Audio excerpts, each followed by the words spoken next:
मित्रांनो, आज आपण या पिरियडमध्ये भारतीय शेतीची जी उत्पादकता आहे, ती उत्पादकता वाढविण्याकरिता केल्या गेलेल्या ज्या उपाययोजना आहे, या उपाययोजनावर आपण आजचा लेक्चर घेणार आहोत. या आधीच्या पिरियडमध्ये आपण भारतीय शेतीची जी उत्पादकता आहे, ती उत्पादकता कमी असण्याची काय भिन्न भिन्न कारणे आहे, हे आपण मागच्या पिरियडमध्ये आपण बघितलेलं आहे.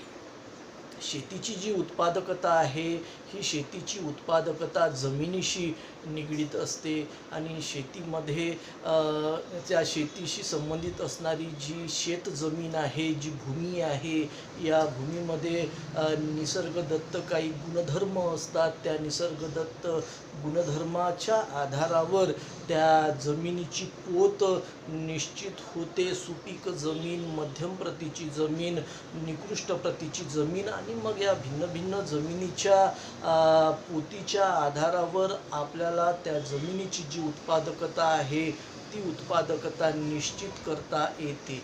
हे जरी असलं तरी भूमी या भूमी या घटकावर इतर साधनांचा सुद्धा वापर करून शेत जमिनीवर भिन्न भिन्न पिकं घेतले जातात आणि मग उत्पादित होणारा जो शेतमाल आहे, या शेतमालाचं त्या शेतजमिनीचं जेवढं प्रमाण आहे हेक्टरमध्ये, त्याचं प्रमाण म्हणजे उत्पादकता असते. आणि मग ही जी उत्पादकता काढण्याची सूत्र आपण बघितलेले आहे. आणि त्यानंतर भारत हा विकसनशील देश आहे, भारत हा कृषीप्रधान देश आहे. भारतातील आजही 60% लोक हे शेती क्षेत्राशी निगडीत आहेत. तेवढीच लोकसंख्या ही ग्रामीण भागामध्ये वास्तव्यास असलेली आपल्याला दिसून येते. अशा प्रकारचं भारतीय अर्थव्यवस्थेमध्ये शेती क्षेत्राचं असणारं महत्त्व आणि देशाच्या राष्ट्रीय उत्पन्नामध्ये शेती क्षेत्राचा असणारा जो वाटा आहे, हा स्वातंत्र्याच्या पूर्वी जो जास्त होता, त्यामध्ये हळूहळू घट होताना आपल्याला दिसून येत असली तरी आजही भारतीय अर्थव्यवस्थेच्या दृष्टिकोनातून शेती क्षेत्राचं जे महत्त्व आहे, ते अनन्यसाधारण असलेलं आपल्याला दिसून येते. आणि त्यानंतर भारतीय शेतीची जी उत्पादकता आहे, ही उत्पादकता प्रामुख्याने आपल्याला कमी असलेली आढळते. त्याची अनेक कारणं आपण मागच्या पिरियडमध्ये बघितलेली आहे. तर या कारणांमुळे भारतीय शेतीची जी उत्पादकता जी कमी झालेली आहे, त्यामध्ये जर आपल्याला वाढ करायची असेल तर त्याकरिता काही उपाययोजना सुद्धा करणे अत्यंत गरजेचं आहे. इतर देशाच्या तुलनेमध्ये भारतातील शेतीची जी उत्पादकता आहे, भिन्न भिन्न पिकाच्या संदर्भामध्ये ती आपल्याला कमी असलेली दिसून येते. अन्नधान्याच्या संदर्भामध्येही भारतातील जी उत्पादकता आहे, ही इतर देशाच्या तुलनेमध्ये कमी असलेली दिसते. तेलबियाच्या संदर्भामध्येही भारतातील उत्पादकता ही इतर देशाच्या तुलनेत कमी असलेली आपल्याला दिसून येते. कापसाच्या संदर्भामध्ये असो की गव्हाच्या संदर्भामध्ये असो की तांदळाच्या संदर्भामध्ये असो, प्रत्येक जे शेतमाल आहे, त्या शेतमालाच्या संदर्भामध्ये जी उत्पादकता आहे, ती कमी असलेली आपल्याला दिसून येते. आणि मग या उत्पादकतेमध्ये वाढ जर आपल्याला करायची असेल तर त्याकरिता सरकारच्या माध्यमातून भिन्न भिन्न प्रकारच्या ज्या काही उपाययोजना केल्या जातात, त्या उपाययोजनेचा जो परिणाम आहे, तो परिणाम भारतीय शेतीवर स्वातंत्र्य प्राप्त झाल्यानंतर पडलेला दिसून येतो. कारण स्वातंत्र्य प्राप्त झाल्यानंतर भारतीय अर्थव्यवस्थेचा विकास साधण्याकरिता आपण नियोजनाच्या माध्यमातून पंचवार्षिक योजना राबवत आलेला आहोत. आता त्या पंचवार्षिक योजनांमध्ये प्रत्येक क्षेत्राकरिता एक विशेष तरतूद केलेली आपल्याला दिसून येते. प्रामुख्याने शेती क्षेत्रामध्ये पंचवार्षिक योजनामध्ये ज्या तरतुदी करण्यात आल्या, त्या जलसिंचनाच्या सोयी आणि सुविधा उपलब्ध करण्याकरिता प्रामुख्याने झालेल्या आपल्याला दिसून येतात. त्यानंतर शेतमालाच्या विपणनाच्या संदर्भामध्ये सुद्धा अनेक प्रकारच्या सोयी आणि सुविधा शेतकऱ्यांना कशा उपलब्ध होतील, त्यासोबतच नवनवीन यंत्रसामुग्री आणि तंत्रज्ञान, बियाणे, रासायनिक खताचा वापर शेतकऱ्यांनी मोठ्या प्रमाणात वाढवावा, या दृष्टिकोनातूनही सरकारने मोठ्या प्रमाणात खतावर अनुदान सुद्धा दिलेलं आपल्याला दिसून येते. त्यामागचा हेतू हा होता की भारतीय शेतीची जी उत्पादकता आहे ही उत्पादकता वाढावी आणि देश अन्नधान्याच्या बाबतीत स्वयंपूर्ण व्हावा. अन्नधान्याच्या बाबतीत जर देश स्वयंपूर्ण जर झाला तर ग्रामीण जी अर्थव्यवस्था आहे, जी शेतीशी निगडीत आहे, ती समृद्ध होईल आणि हा जो सीमांत शेतकरी आहे, या सीमांत शेतकऱ्याला याचा लाभ प्राप्त होईल. हा हेतू समोर ठेवून भारतीय नियोजनकारांनी पंचवार्षिक योजनांमध्ये अशा प्रकारच्या तरतुदी शेती क्षेत्राकरिता केलेल्या आपल्याला दिसून येतात. तरीसुद्धा भारतीय शेतीची जी उत्पादकता आहे ती पाहिजे त्या प्रमाणामध्ये वाढलेली आपल्याला दिसून येत नाही. ती वाढविण्याकरिता निश्चित प्रकारच्या ज्या काही उपाययोजना आहे त्या उपाययोजनांवर अधिक भर देणे अत्यंत गरजेचं आहे. त्या उपाययोजना आपण आज या ठिकाणी बघणार आहोत. तर पहिली जी उपाययोजना आहे ती आहे पतपुरवठ्याच्या सोयी निर्माण करणे. प्रामुख्याने पतपुरवठा म्हणजे कर्जपुरवठा, आणि हा जो कर्जपुरवठा आहे हा कर्जपुरवठा सरकारच्या माध्यमातून, केंद्रीय अधिकोषाच्या माध्यमातून, नाबार्ड बँकेच्या माध्यमातून तो भिन्न भिन्न प्रकारच्या सार्वजनिक बँकांच्या साहाय्याने किंवा जिल्हा मध्यवर्ती सहकारी बँकेच्या साहाय्याने किंवा सहकारी पतपेढ्याच्या साहाय्याने तो शेतकऱ्यांना वितरित केला जातो. तर ही जी काही पतपुरवठ्याच्या ज्या सोयी आणि सुविधा आहे, या सोयी आणि सुविधा 3 प्रकारच्या आपल्याला दिसून येतात. अल्प मुदतीचं कर्ज, मध्यम मुदतीचं कर्ज आणि दीर्घ मुदतीचं कर्ज. तर या तीनही प्रकारच्या कर्जाचा पुरवठा जर शेतकऱ्यांना योग्य प्रकारे आणि योग्य वेळी जर उपलब्ध होत असेल तर निश्चितच त्या कर्जाची जी गुंतवणूक आहे ती शेती क्षेत्रामध्ये होऊन शेतीची जी उत्पादकता आहे ती उत्पादकता वाढण्यास मदत होईल.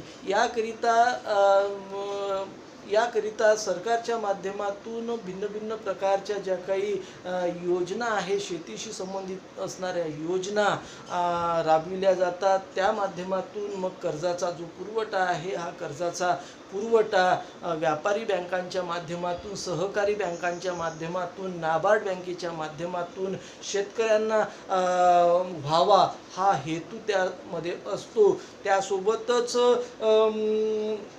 हा जो कर्जाचा पुरवठा आहे हा कर्जाचा पुरवठा शेतकऱ्याला हंगामाच्या पूर्वी आणि योग्य प्रमाणामध्ये कशा प्रकारे प्राप्त होईल याचा सुद्धा प्रयत्न सरकारच्या माध्यमातून होत असला तरी अनेक शेतकऱ्यांना वेळेवर कर्जाचा पुरवठा होत नसल्यामुळे ग्रामीण भागामध्ये असणारे जे काही कर्जाचा पुरवठा करणारे परंपरागत ज्या संस्था आहे, ज्याला आपण सावकार म्हणतो, महाजन म्हणतो, या सावकाराकडून आणि महाजनाकडून शेतकरी हे जास्त व्याजाच्या दराने कर्ज घेऊन त्या कर्जाची गुंतवणूक शेतीमध्ये करताना आपल्याला दिसून येतात. व्याजाचा दर जास्त असल्यामुळे मोठ्या प्रमाणात उत्पन्नातील मोठा हिस्सा व्याजाच्या माध्यमातून या सावकारांना द्यावा लागतो आणि त्यामुळे ग्रामीण अर्थव्यवस्थेमध्ये शेतकऱ्याची जी दैनावस्था आहे ती आपल्याला दिसून येते. ही दैनावस्था असल्यामुळे प्रामुख्याने शेतीची जी उत्पादकता आहे ती प्रभावित होते. जर शेतीची उत्पादकता जर वाढवायची असेल तर प्रामुख्याने पतपुरवठ्याच्या ज्या सोयी आहे त्या सोयी मोठ्या प्रमाणामध्ये उपलब्ध होणे अत्यंत गरजेचं आहे. ह्या जर सोयी आणि सुविधा उपलब्ध जर झाल्या तर भारतीय शेतीची जी उत्पादकता आहे ती वाढण्यास मदत होईल. दुसरं आहे जलसिंचनाच्या सोयीमध्ये वाढ करणे. भारत हा कृषीप्रधान देश आहे, खंडप्राय देश आहे. भारतामध्ये बारमाही वाहणाऱ्या नद्या आहे. स्वातंत्र्य प्राप्त झाल्यानंतर ज्या काही मोठ्या नद्या आहेत, त्या मोठ्या नद्यांवर म्हणजे आपण बघतो की मोठमोठे प्रकल्प स्थापन झालेले आहे, बांधण्यात आलेले आहे.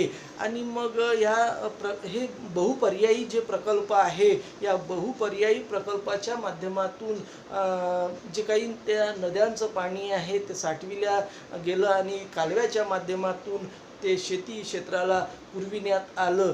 अशा प्रकारे जलसिंचनाच्या सोयीमध्ये वाढ करण्याचा प्रयत्न पहिल्या पंचवार्षिक योजनेपासून झालेला आपल्याला दिसून येतो. तरीसुद्धा आजही आपल्या देशामध्ये 2015ची जी आकडेवारी आहे, त्या आकडेवारी वरून 60.45% शेतजमीन ही जलसिंचनाखाली आलेली आपल्याला, ओलिताखाली आलेली आपल्याला दिसून येते. आजही 60% जी शेतजमीन आहे, ही शेतजमीन निसर्गाच्या पाण्यावर अवलंबून असलेली आपल्याला दिसून येते. जर जलसिंचनाच्या सोयी आणि सुविधांमध्ये जर वाढ झाली तर शेतकरी आपल्या शेतामध्ये वर्षाला 2 पिकं 3 पिकं घेऊ शकतात. आणि या पाणी पुरवठ्याच्या सोयी उपलब्ध जर झाल्या तर शेतमालाची उत्पादकता वाढण्यास मदत होऊन शेतीची जी उत्पादकता आहे ती वाढीस लागते. आणि त्याकरिता जलसिंचनाच्या सोयीमध्ये वाढ करणे अत्यंत गरजेचं आहे. त्यानंतर सुधारित बी बियाणांचा उपयोग वाढविणे. भारतीय शेतीशी निगडीत असणारा हा जो शेतकरी आहे, हा शेतकरी प्रामुख्याने ग्रामीण भागामध्ये वास्तव्यास असतो आणि हा मुळात अशिक्षित, अज्ञानी आणि दैववादी असल्यामुळे तो संकरित बी बियाणाचा पाहिजे त्या प्रमाणामध्ये आपल्या शेतीमध्ये वापर करीत नाही. मागच्या वर्षीच उत्पादित झालेलं जे शेतमाल आहे, त्या शेतमालापैकी काही शेतमाल तो पुढच्या वर्षीच्या हंगामाकरिता बियाणं म्हणून राखून ठेवतो आणि त्याचा वापर तो आपल्या शेतीमध्ये करताना दिसतो. आजही मोठ्या प्रमाणामध्ये संकरित बी बियाणांचं उत्पादनाला चालना सरकारच्या माध्यमातून होत असल्या तरी या संकरित बी बियाणाचा वापर शेतकरी आपल्या शेतामध्ये पाहिजे त्या प्रमाणामध्ये करताना दिसून येत नाही. सरकारच्या माध्यमातून आपल्या देशामध्ये अनेक कृषी विद्यापीठांची स्थापना करण्यात आली, राष्ट्रीय बी बियाणे महामंडळाची स्थापना करण्यात आली, राज्य शेती महामंडळाची स्थापना करण्यात आली. आणि मग या महामंडळाच्या माध्यमातून शेतकऱ्यांनी संकरित बी बियाणाचा वापर आपल्या शेतामध्ये करावा आणि शेतीचं उत्पादन वाढवावं.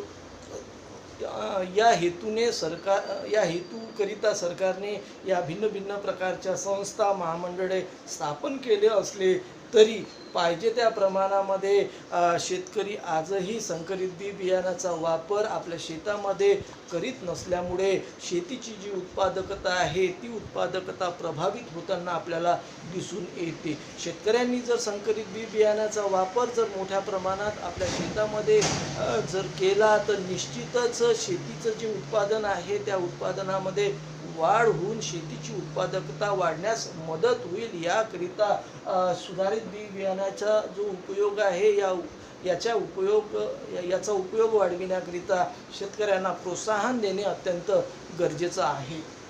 त्यानंतर पीक विमा योजनाचा विस्तार करणे. शेतकऱ्यांनी उत्पादित केलेला हा जो शेतमाल आहे, हा शेतमाल उत्पादित करण्याकरिता त्याला अनेक प्रकारच्या अडीअडचणीचा सामना करावा लागतो. तसं जर बघितलं तर भारतीय शेती ही निसर्गाच्या पाण्यावर अवलंबून असलेली आपल्याला दिसून येते. कारण भारत हा मोसमी हवामानाच्या प्रदेशामध्ये मोडणारा देश आहे. 4 महिने पावसाळा, 4 महिने हिवाळा आणि 4 महिने उन्हाळा प्रामुख्याने आपल्या देशामध्ये ऋतूच्या स्वरूपामध्ये आढळतो. तर हे जे काही निसर्ग आहे, या निसर्गाशी संबंधित असणाऱ्या अनेक ज्या काही बाबी आहेत, जसं हवामान आहे, तापमान आहे, पर्जन्यमान आहे, अतिवृष्टी आहे, अनावृष्टी आहे, दुष्काळ आहे, या सगळ्या बाबीचा शेतकऱ्यावर प्रभाव पडत असतो. आणि म्हणून शेतकऱ्यांनी जो शेतमाल आपल्या शेतामध्ये पिकवलेला आहे त्या शेतमालाला एक शाश्वती प्राप्त व्हावी त्याकरिता पीक विमा जी योजना आहे, ही पीक विमा योजना सरकारच्या माध्यमातून योग्य प्रकारे जर राबविण्यात आली तर निश्चितच त्याचा लाभ भारतीय शेती क्षेत्राला आणि शेतकऱ्याला प्राप्त होईल. अशा प्रकारचा प्रयत्न सरकारच्या माध्यमातून होताना आपल्याला दिसतो. परंतु आजही मोठ्या प्रमाणात ग्रामीण भागातील शेतकरी आपल्या शेतामध्ये पिकविण्यात येणाऱ्या पिकाचा जो विमा आहे तो उतरविताना दिसत नाही आणि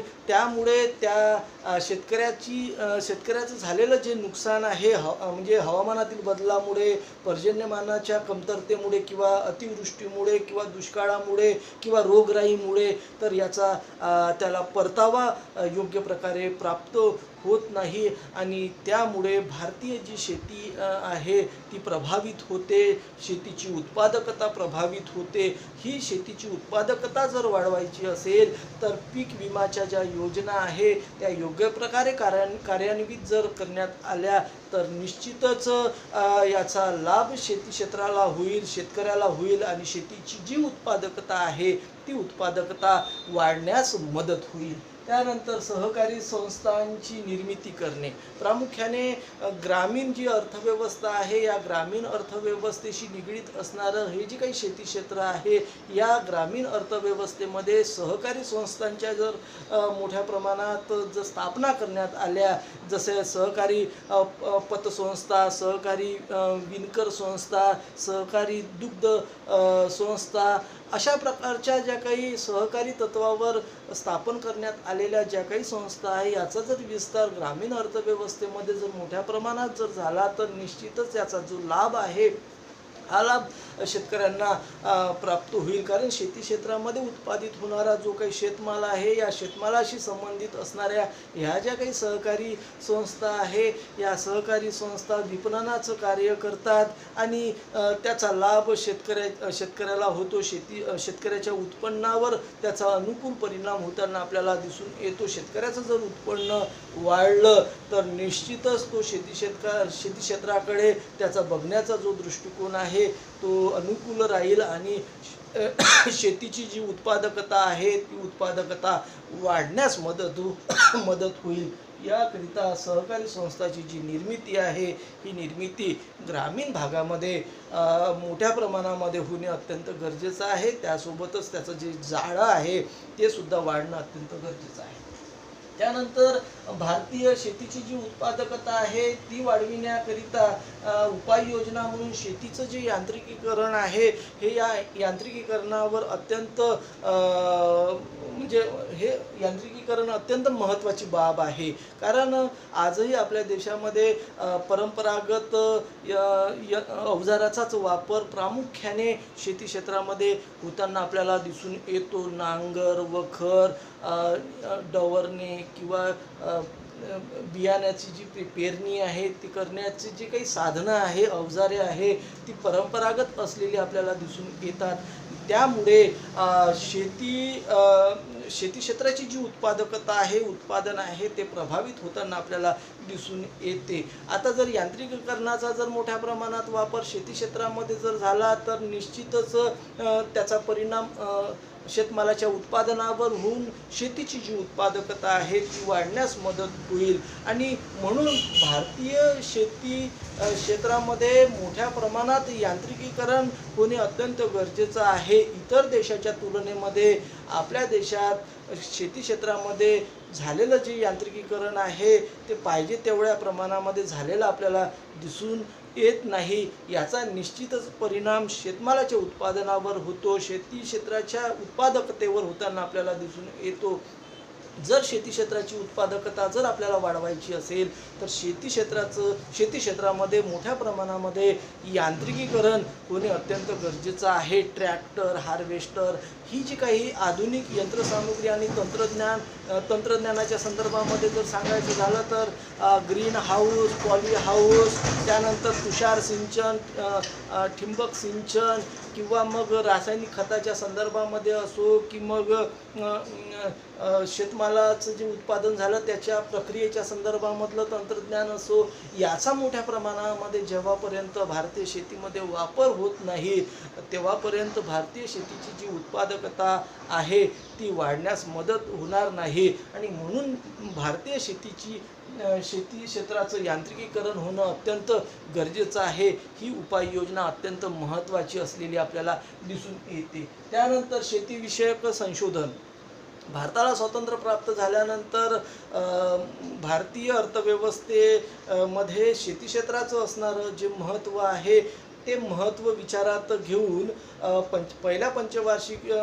पहिली पंचवार्षिक योजना ही प्रामुख्याने शेती क्षेत्राशी निगडीत असलेली आपल्याला दिसून येते. त्यानंतर भारतीय नियोजनकारांनी शेती क्षेत्राचा विकास साधण्याकरिता भिन्न भिन्न प्रकारच्या संशोधन संस्था स्थापन करून शेती क्षेत्रामध्ये जे काही संशोधन आहे या संशोधनाचा लाभ शेतकऱ्यांना व्हावा या हेतूने भारतामध्ये भारतीय कृषी संशोधन संस्था, त्यानंतर भिन्न भिन्न कृषी विद्यापीठे, त्यानंतर कृषी संशोधन केंद्राची स्थापना करण्यात आली. आणि मग या संस्थेच्या माध्यमातून झालेलं जे संशोधन आहे हे संशोधन शेती क्षेत्राला कशा प्रकारे उपयुक्त होईल याचा प्रयत्न सरकारच्या माध्यमातून होत जरी असला तरी जे झालेलं संशोधन आहे ते शेतकऱ्यापर्यंत पाहिजे त्या प्रमाणामध्ये आजही पोचलेलं आपल्याला दिसून येत नाही. आणि हे संशोधन शेतकऱ्यांपर्यंत पोचलेलं नसल्यामुळे त्या संशोधनाचा लाभ शेती क्षेत्रालाही झालेला आपल्याला दिसून येत नाही, शेतकऱ्यालाही झालेला आपल्याला दिसून येत नाही. त्यामुळे शेतीचं जे उत्पादन आहे ते प्रभावित झालेलं आपल्याला दिसून येते. शेतीची जी उत्पादकता आहे ती उत्पादकता पाहिजे त्या प्रमाणामध्ये वाढलेली आपल्याला दिसून येत नाही. ही जी उत्पादकता आहे ही जर मोठ्या प्रमाणामध्ये जर वाढवायची असेल तर संशोधनाला मोठ्या प्रमाणात चालना देणे अत्यंत गरजेचं आहे. त्यासोबतच झालेलं जे संशोधन आहे हे संशोधन शेतकऱ्यापर्यंत कशा प्रकारे पोचविता येईल याचा प्रयत्न सुद्धा सरकारच्या माध्यमातून संशोधन संस्थेच्या माध्यमातूनही होणे अत्यंत गरजेचं आहे. तेव्हाच भारतीय शेतीची जी उत्पादकता आहे ती वाढण्यास मदत होईल. अशा प्रकारे आपण या आजच्या पिरियडमध्ये भारतीय शेतीची जी उत्पादकता आहे ती उत्पादकता वाढविण्याकरिता जे काही भिन्न भिन्न उपाययोजना करण्यात आलेल्या आहे त्या संदर्भामध्ये आज आपण या ठिकाणी त्याचं सविस्तर विवेचन केलेलं आहे.